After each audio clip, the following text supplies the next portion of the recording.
they live in a squatter camp or squatter in shacks that are not in a good place. As a result, when it rains, they are not able to travel. Siyabonga kakhulu ngobufakazi esenibuthulile. Sibonga nesikhathi senu nisuka emakhaya nihamba ibanga elide nize nizothola lobufakazi. Asibonge kakhulu. Isikhathi sethu-ke ndawonye sesiphelile. Ngicela ukubonga nginifisele konke okuhle senibuyele emakhaya. Siyabonga. As you go back home.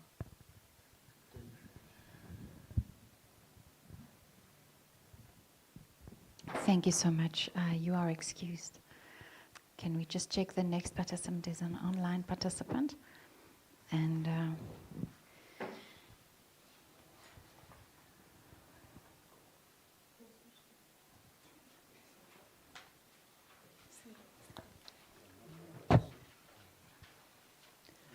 Tembi, can we have the service provider just connect us to the meeting?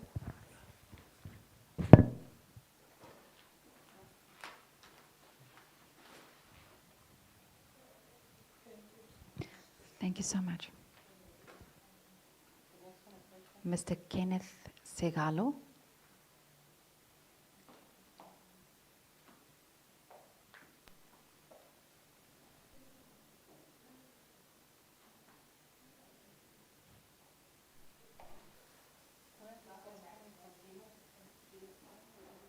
It's around.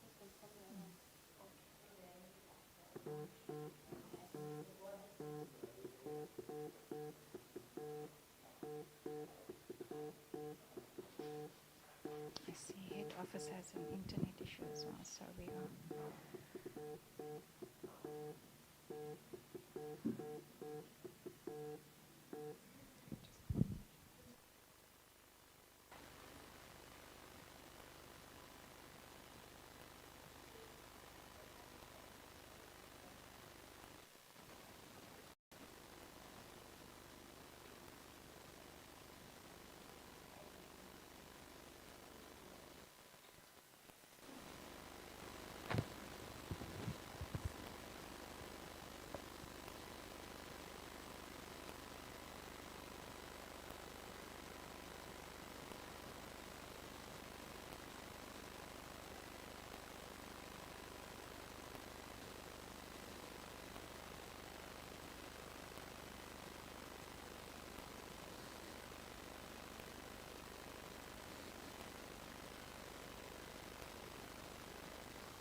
Good morning, Mr. Segalo. Are you able to hear me?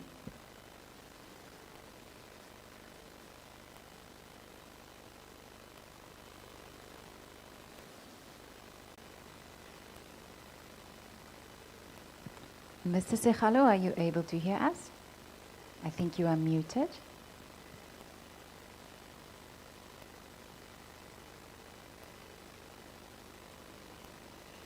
You are unmuted. You can just speak and indicate whether you are able to hear us and we can hear you.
Mr. Segalo, are you able to hear us?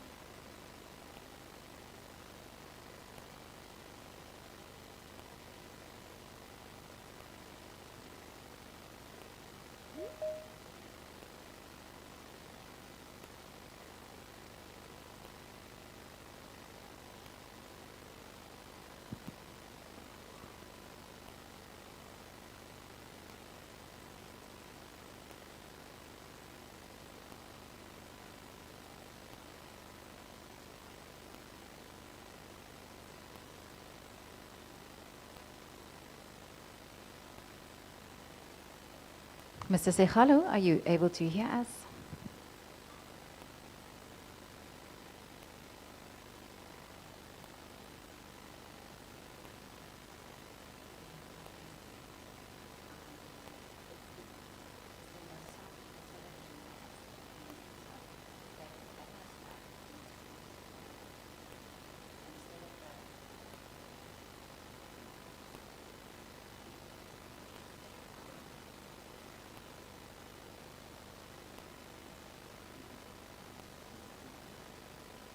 Mr. Sekhalo, are you able to hear us?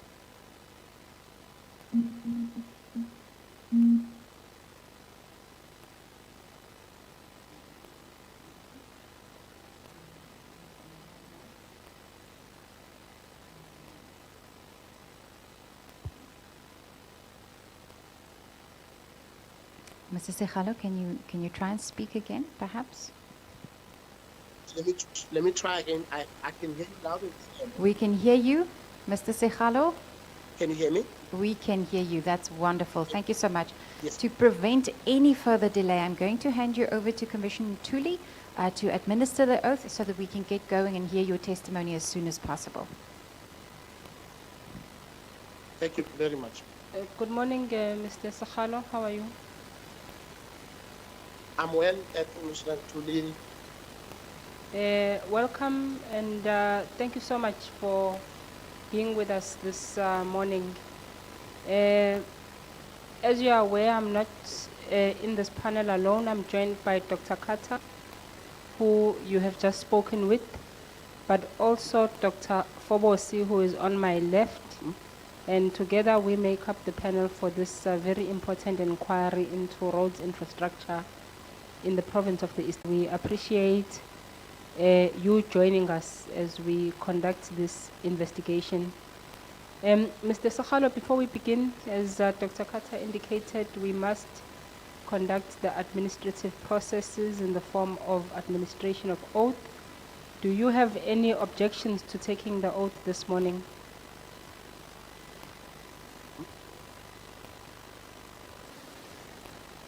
Mr. Sekhalo, can you still hear me? No, ma'am.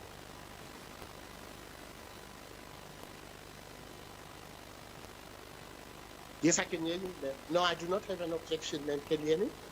Yes, I can hear you. I don't know if it's possible for you to switch on your video for purposes of administering the oath wherever you are. Okay, let me do that. Not a problem.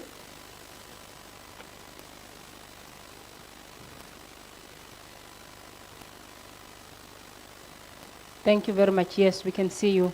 Thank you so much, Mr. Sekhalo. You will be able to switch it off once we've administered the oath. Having indicated no objections to taking the oath, Thank you, ma'am. do you swear that the evidence you shall give this morning will be the truth, the whole truth, and nothing but the truth? If so, will you please raise your right hand and state, "So help me God"? So help me God. Thank you very much, Mr. Sekhalo. You are duly sworn in. You will have about 20 to 30 minutes to offer us your presentation, and thereafter we will engage with yourself as the panel. Over to you. Thank you. Thank you so much, Commissioner Ntuli. Greetings to all commissioners, the guests. Greetings to government officials, all protocols observed in case I missed anyone. My name is Kenneth Sahrc, and the community member based in Ndofela village. Ndofela village is based in Jokabi district municipality. And Sahrc local municipality. It is near Sahrc. Now, I am a community member here in Provincial. I'm a community activist as well. And I have been one since 2015 after being motivated to do something about the situation of our community. Let me make it very upfront that for me, it is purely passion and love for my community. I seek no backing of hand from anyone. Now, to the issue that has been asked to present, I first made contact or raised these issues with what was called the presidential hotline a long time ago. That is now during President Zuma's reign. And what brought this about was that there was an ambulance that made a U-turn that could not cross over to the other area because the bridges were flooding. In other words, the road was totally closed. They couldn't reach the other area. And so the ambulance had to return after being asked to bring somebody closer so that they can receive medical assistance. And it was quite clear of obvious that there were problems. There were major problems in our community. So we raised these issues, and local government tried to reach out to me and we discussed this. It was quite clear from the onset that it wasn't something that we could address saying, when I said they could address immediately, because it basically needed to be built so that they could not flood. In other words, whether they will be elevated to allow water to run underneath those bridges. Whatever that needed to be done, something had to be done. So that is the first issue. One service is affected by a lack of infrastructure. In other words, the health could not render the service. Not just the health could not render the service because of poor infrastructure.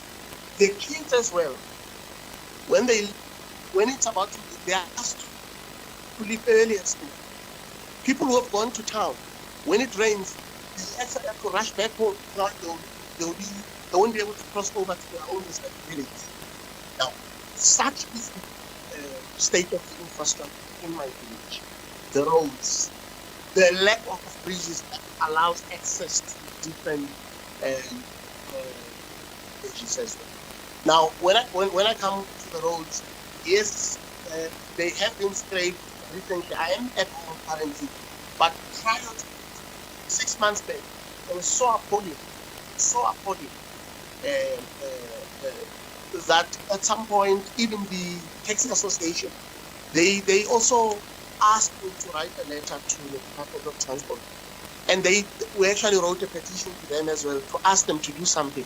Now, that was at a national level. Now, we never got a response from them. But now let me check back again to say, how does Human Rights Commission come into the picture? When we were discussing the issue of non-existent medical facility or a clinic that is a structure that has been there since the 1950s, but there was no improvement or upgrade to make the clinic better so that it can serve the community. We ended up, during the discussion with the respective government official, having problems, and I could see that also the clinic would not be built.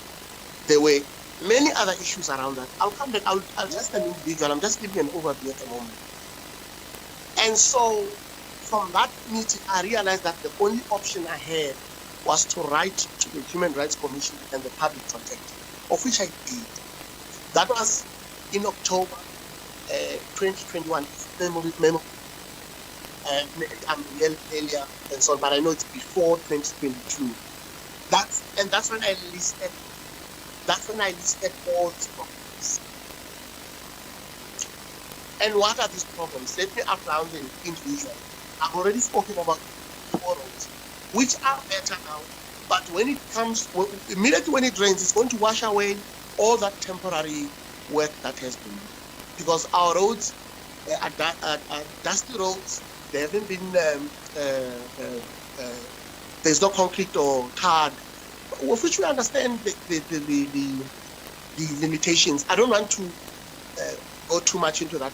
Look, and also, when I was listing these, I thought to myself, our municipality would think that there's nothing good that they do. Our municipality needs to understand that we are raising issues that affect us. It doesn't mean that we are saying they are all bad in all areas. It's not what we say.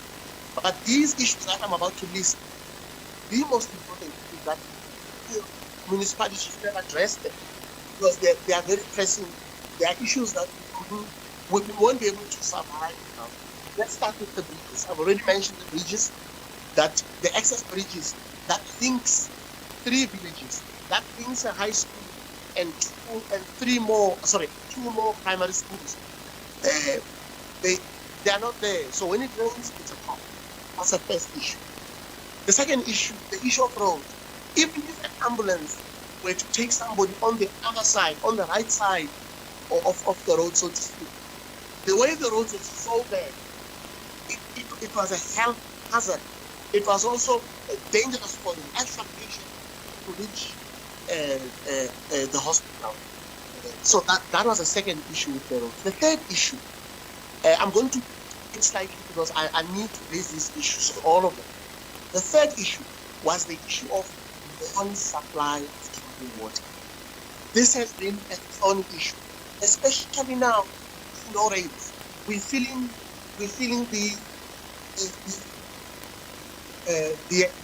seriousness of this problem. We're feeling the heat. We're feeling the problems. There's no water. There is no drinking water in your area. This issue we've addressed with provincial department on the issue. We've addressed it with the municipality. We've had meetings with the municipality. Really, nothing concrete came out of it. We've had an outreach program that as Human Rights Commission facilitated an intervention meeting here at the community hall in Ndofela. They came and promises were made. It's almost 4 years later, if memory serves. It's such a long time. The only thing that they brought a contractor in Bigizana who dug a few holes and left. And what also was of concern is that a community of Bigizana, they contributed funds and bought an electric pump and actually drew water from the borehole that existed, that was drilled by the old apartheid government.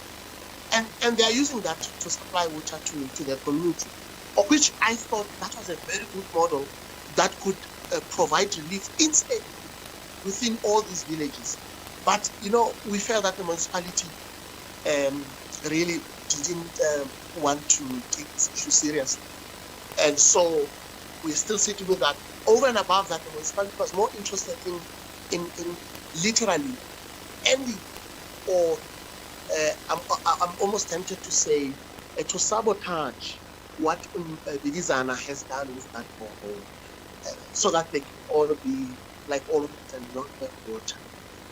Now, I've also written to the mayor to say, Mayor, there are boreholes, and by the way, other boreholes that were drilled by the municipality during COVID. Those are not elephants. They're still there. They're still there. And when people say no, but those boreholes, that water needs to be purified or whatever it is, whatever process it is. When you read the report from the geoscientist, the person that drilled that, they actually explain that there are boreholes that needs to be mixed together. And they actually outline which boreholes are problematic. So what I'm saying is that the existing boreholes and those boreholes that were drilled can provide water to them at the current moment and relieve and bring the very necessary relief that is needed by the community of Ndofela. When I say Ndofela, I'm talking about 3 communities or 4 communities. I'm going to include the 5th one. I'm talking about Bigizana, I'm talking about Mbobo, and one place called Ndofela.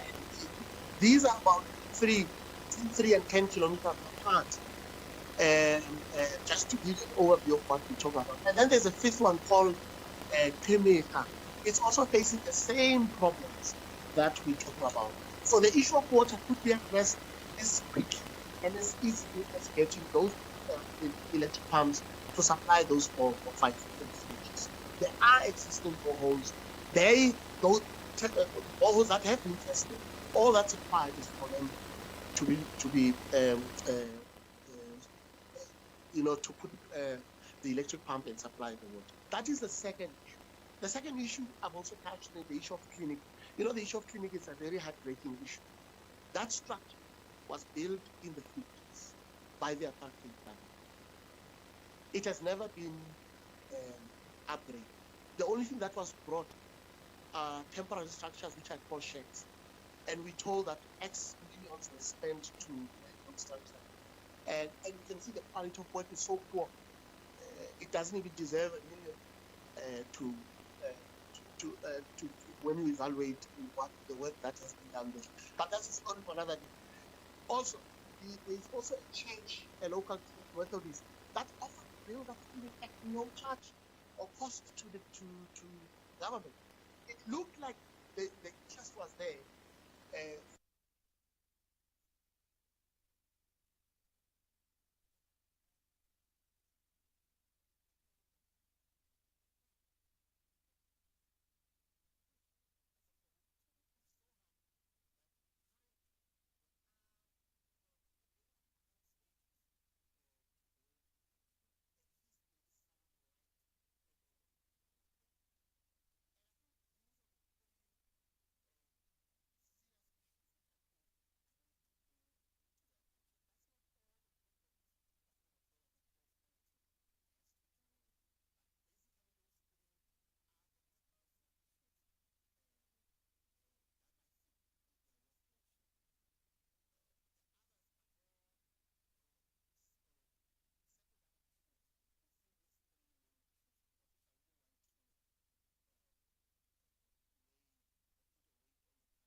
And I will start with Dr. Fobosi on my left, if he has any questions for you, and thereafter, Dr. Carter. Dr. Fobosi. Thank you, Commission. Good afternoon, Mr. Zakhalo. Thank you once again. Two questions. The first one, if you can just give us a background, as in terms of when the current state of roads poor conditions started. Has it been 15 years or 20 years? How long has it been that you are under that condition?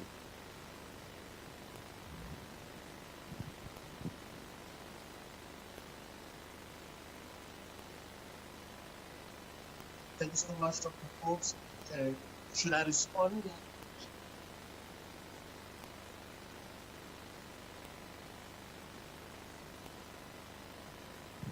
Mrs. Khalo, can you hear me? Please respond. Okay, thank you. Thank you, Dr. Forbes. All right, Dr. Forbes, the issues that I've addressed currently, we were born with this current situation being like that. So it's not a 10-year, it's not a deterioration of infrastructure. It's just that there's never been infrastructure development in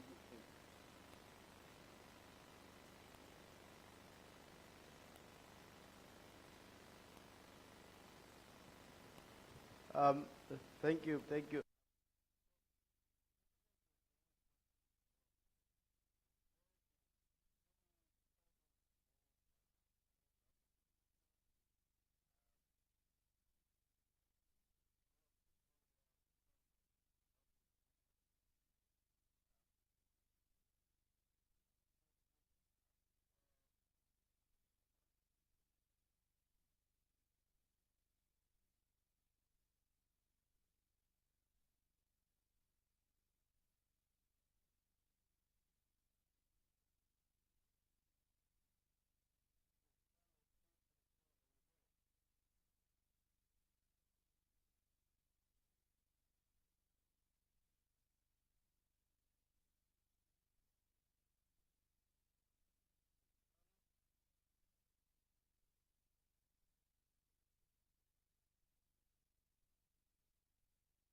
I'm waiting to hear commissioners. I haven't heard anything that was said in the last. Okay, let me repeat. Let me repeat. So given that there's no infrastructure in the area, has there been any promise, or commitment made by any government official, whether within the local government or provincial? Can you please share if there's been any visit by the government official to the area? Thank you. Thank you so much, Dr. Forbes. Dr. Forbes, anything that result, let me put it this way, Doctor. The visits that we've had has been prompted and pushed by the community. We've had officials from the Department of Health that came, which started the process to get the clinic going. The promises that were made, that's not.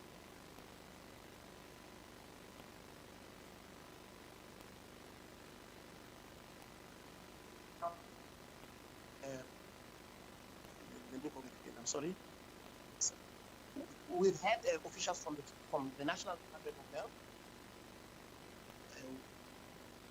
who, after we've written to the Minister of Health, then Dr. Mkhize, only then they come and promises of a new clinic that was made that it would be built. Indeed, that is at least there is light at the end of the tunnel there. There is some progress. Now, on the issue of water, there were provincial officials that came after the community wrote a letter to the provincial office, of which they initially started locally, directly at the mayor, but there was no response. Then we went to the provincial office. They came, there were promises that they needed to upgrade the facility, in other words, a bigger pipe and all that, but nothing came to fruition there. We've had the Public Works National. We've written, the commission also wrote to Public Works to say the issue of bridges is an issue. And they sent the South African National Defence Force, who only did one bridge, of which we requested about 5 bridges. We don't know what made them do a single bridge. But fortunately with the bridges, there is a contractor that's doing a bridge elsewhere. In other words, at another spot that we said was problematic. We don't know if they're going to continue to do the other 5 bridges as well. So there is something that has been done. Hence I said initially in my comment that when we raise these things, we do not say that the municipality is completely ignorant, so to speak. They are doing something, but it's not enough. It's not a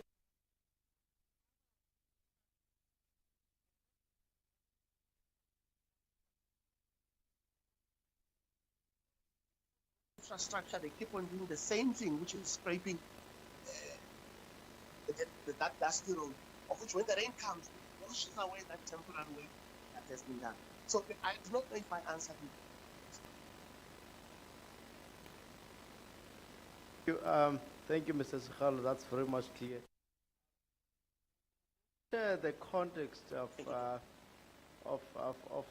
access to education, the impact of this lack of proper infrastructure on access to education for learners. Can you please just share that information in your own context? Thank you. Thank you, Doctor. Thank you. Doctor, this is huge. We talk about a very impoverished village, a village that is, the only tool that the young ones here in the village can use to uplift their own community or alleviate themselves from poverty would be education. Now, if these kids, time and again, when it rains, they need to be let go earlier, it's quite clear that we're building a culture of lack of love for education. No wonder we have a number of dropouts. I was at a meeting, an annual general meeting, and we were told that at one of the high schools, and we were told that a certain number of students, beginning of the year, they were there, at this point in time, they're no longer there. We look at all these things, the impact of this issue of inaccessibility of the roads for kids to reach the schools. We look at that. That's promoting all the other social ills, whether it's drug abuse that we see rife among young people, whether it's lack of ambition that we see among young people.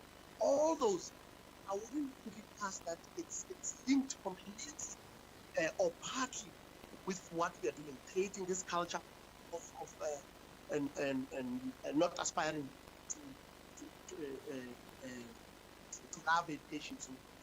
So I think this is big, this is huge, and at the moment our community needs education oriented kids so that they can live their own community, so that they can live themselves out of the clutches of poverty. And we've got a very high level of dropout. We've got a lot of young people that are sitting here roaming around. I'm at the village as I speak. I'm not speaking from them. We've got them all roaming around here, roaming around taverns. They've got no ambitions because we've created that culture indirectly. It has been as a consequence of somebody not playing their part, somebody not doing their part to sort of make it easy for children to reach school. I can't even go to the issue of scholar transport. Yes, there's good also happening there, but there's also more that needs to be done. At the very same annual general meeting that I was at, I could hear parents still talk about their concern about the access to education, the issue of scholar transport and all that. But again, that's another issue altogether. But the point is, we are creating a culture that will give us problems. That is already giving us problems in our village because somebody is not doing or playing there. It's almost similar with the example that I gave, that because there is no infrastructure, there's no bridge, health is unable to provide service. So there is that domino effect or that ripple effect that because one is not doing what they ought to do, affects everyone in the picture. Thank you, Doctor. Thank you, Mr. Sahrc. The last one, you mentioned that you wrote us a petition to the Department of Transport. Can you please just share with the Commission when this was, so what year? And I understand that you said you have not heard from the department. And can you please just share if you have made any follow-ups following that, the submission of that petition? Thank you. Thank you, Dr. Phobos. Dr. Phobos, I would have to check my email quickly to see the exact date. I will provide the date to Advocate Mpondo, whom I have access to. But it was in just shortly after reporting to the Human Rights Commission. It would be between 2021 and 2022. This was actually a letter, more than a petition, Dr. Phobos. This was a letter from the taxi association that are operating within our area here. They asked me to take photos of the bridges and attach them in that email, of which I did. We never even got an acknowledgement. No, we even got to say, no, we will send somebody. No, nothing. Thank you, Dr. Kata. Thank you, Mr. Sekhalo. I'm not sure whether you were able to tune in a bit earlier this morning. The municipal manager indicated that where issues of road infrastructure were made known on how such a process has unfolded in your community, and how you would respond to his assertion that they do what they can with what they have. Perhaps just your comment on that firstly.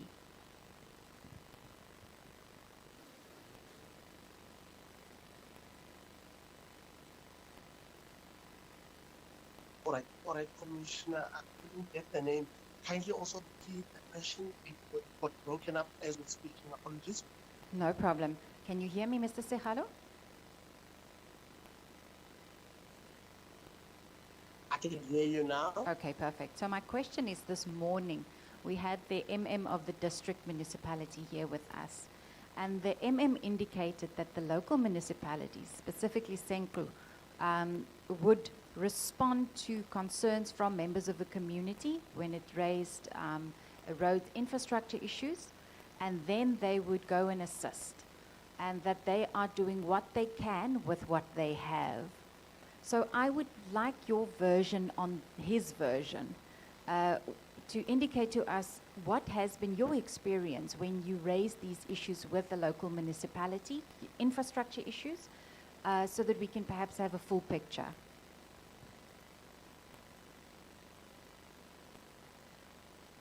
Thank you so much, ma'am. Thank you so much. Ma'am, I would contradict the MS with due respect. Ma'am, the issue of Ndofela, let's take Ndofela as just as an example. It's not a new case. They've inherited Ndofela after 94, as it is. If I could take a photo or a snapshot of Ndofela 94 and Ndofela today, there's absolutely no difference. Now, let's go to town, Sahrc.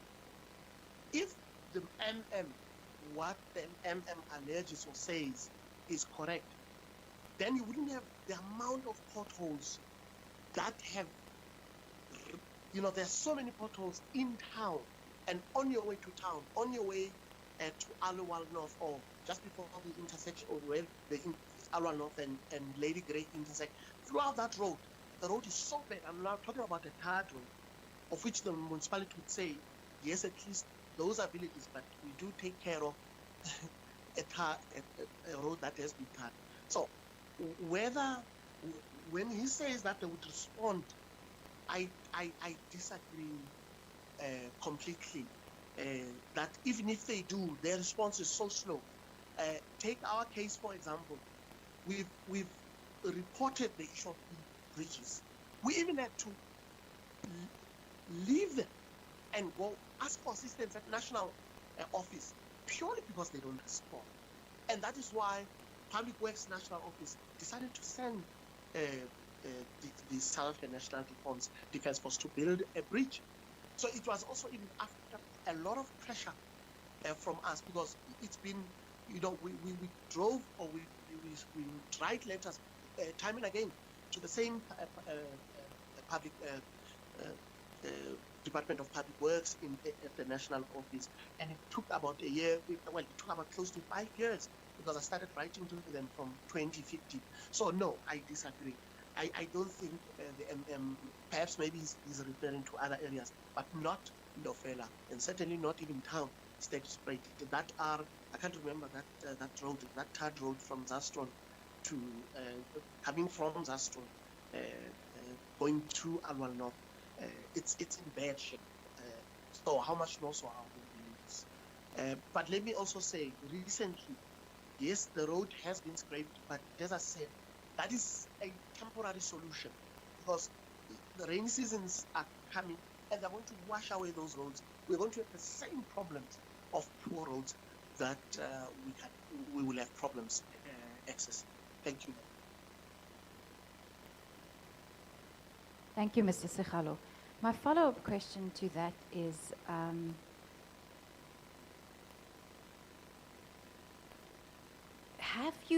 you've mentioned that, and you are clearly very involved in the community as well.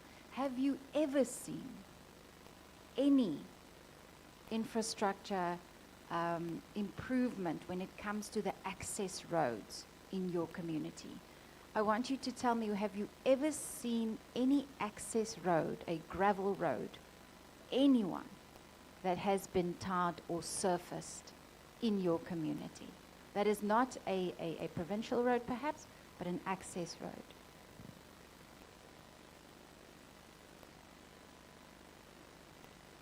Thank you, ma'am. Ma'am, my answer is as straightforward as no. I've never even heard of a village within the area I'm exposed to that has had, firstly, plans to tar them. Number two, the actual work being done to tar those areas. I've never heard of it. And I know quite a number of villages around us here. None of them. So let me repeat my illustration again. If I were to take a snapshot of our village and surrounding village in 94 and take a snapshot today, there wouldn't be any difference whatsoever. Thank you. Thank you, Mr. Sekhalo. Then just my final question to you is, are you participating in the IDP processes? And has your community raised the need for these infrastructure development projects in and during those processes?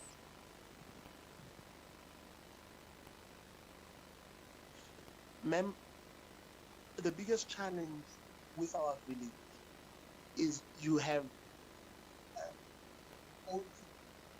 I'm tempted to say unlettered, but they are intelligent in their own way. They do raise issues in their own way, whether limited or not.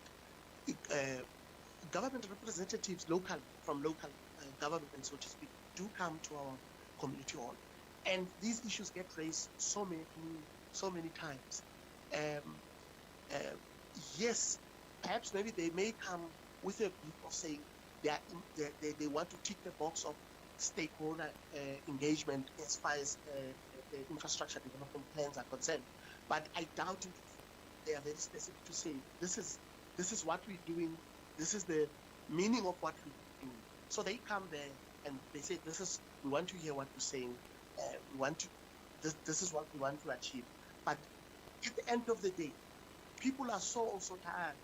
Very few people also, what I've seen, still participate in such processes. So that's my experience. That's what I've seen. What happens. So no, ma'am. I doubt if there's any member of my community that would contradict what I'm saying as far as this is concerned. Thank you so much. Thank you, Mr. Sekhalo. I'm going to hand you over to Commissioner Ntuli. Mr. Sekhalo, I cannot emphasize enough how grateful we are for your testimony this afternoon, especially in light of the testimony we would have received from the municipal manager this morning. These are clearly in contradiction with one another, and it shows that the plight of the community continues while government supposedly or seemingly indicates otherwise. So thank you so much, Mr. Sekhalo, for your submissions. The investigation does continue under the auspices of this hearing. Your submission will assist us in making our final determinations, and we again thank you so much. I do not have any questions, but I will ask if you have any closing remarks before we end our engagement with yourself.